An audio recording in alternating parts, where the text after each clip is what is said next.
why has Fatmata not yet come from her house to go to school? Well, today Fatmata no go to school. Today, Fatmata go work in the rice parties. Then the headmaster will take the parent's head and the stick and go bam, bam, bam, bam, bam, bam, send your kids to school, goddammit. And it worked. It was a very effective way to get children motivated for learning. Well, during the war, the rebels were in this part of Sierra Leone, in the east, in the mountains, in the jungle, in the village, far, far, far away from the capital city of Freetown, in Kono. They were there because that's where the diamonds were.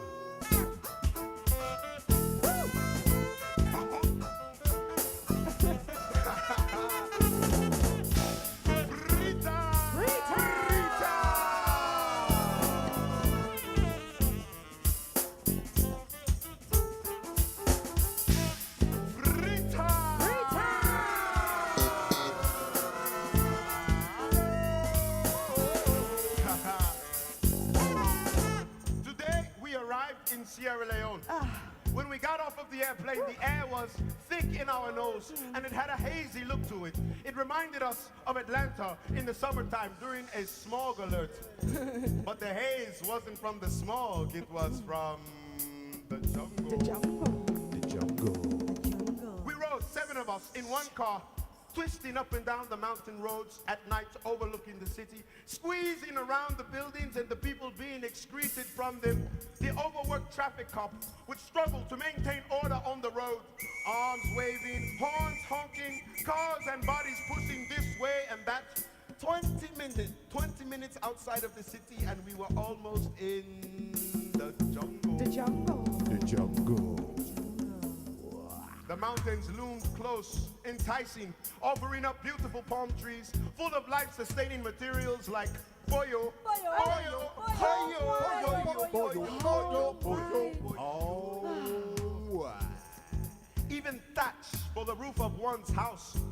The huge birds hovered overhead, and whenever dusk would make the slightest suggestion, swarms of bats would fill the night sky with their swift, sporadic, bouncy movements. The old man at the pollo bar was thin, muscular, a little ashy. He was a chimney man. He introduced us to wartime Sierra Leone music.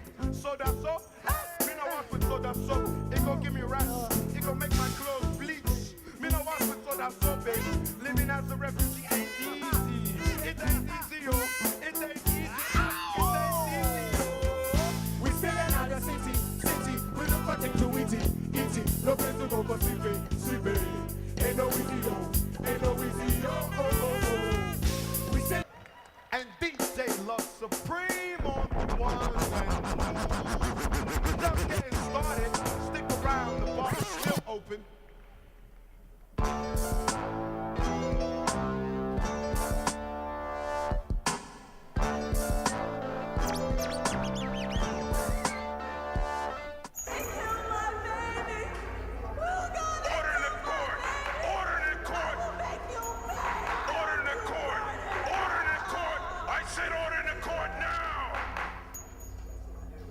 Now, before this court passes judgment, will the 4 defendants please rise and approach the bench?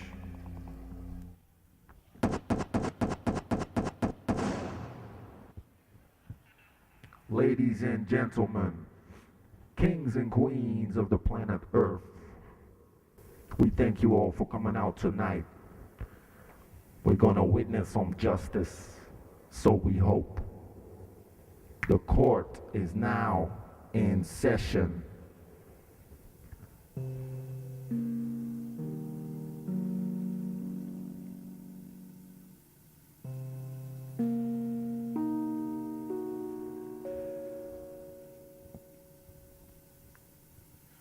Bring forth life. Life. Can you explain to us what has happened to you?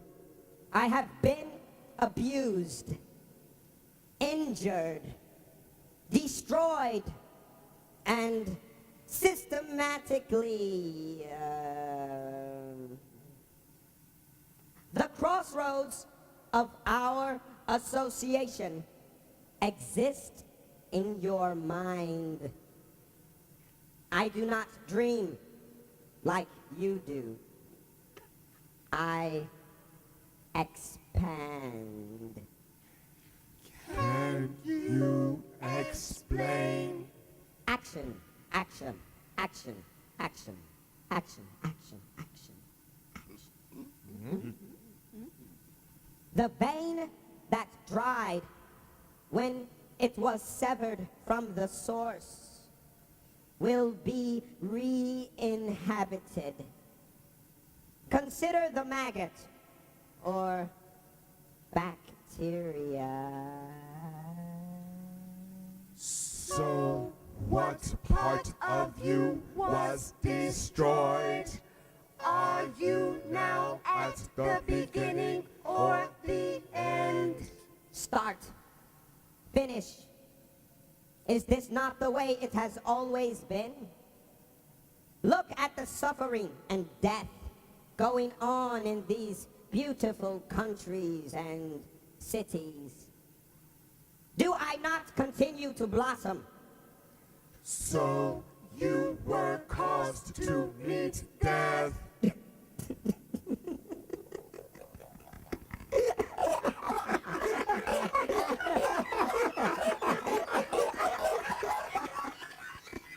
Where is... The first time I was touched, it was by the fingertips. They passed over me lightly. There was a pause. The fingertips paused. I was caressed on the surface and then I was grasped.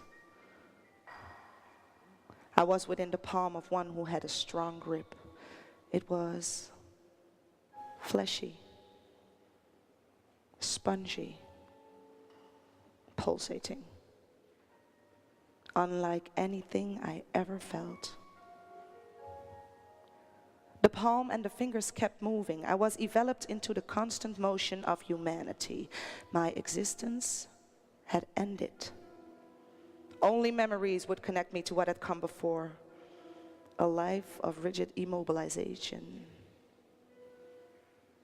I had existed for an eternity. Age after age found me stable. My surroundings changed ever so slightly.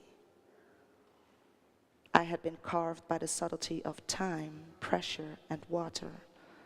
I was tuned to resonate with the movement of stars, planets, molten rocks, and underwater currents. Well, it's all in the past now. Now human had extended its hands into my domain, ripped me away from the severed umbilical cord. I have seen the afterlife. I can tell the story of beyond creation, beyond birth, into the hands of the gods, into their feeble, vengeful hands, their unsure, greedy hands. They envy me. They desire my strings. They wonder at my experience of the before and after. They want to possess me and they want me to possess them. Continue. Tell them what you have found. The palms become shaky, sweaty, thoughts fleeting, eyes cut and dart. I am a curse to the gods, one of many. I will continue, even in the face of their calamity. I will not laugh, nor will I cry. I do not regard the blood spilled at my rites of passage into or beyond this life. Judgment is for the gods to pass over themselves. I am a slow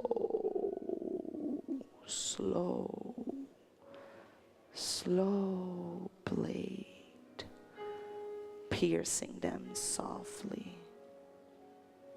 My end is irrelevant. My sin is indifferent.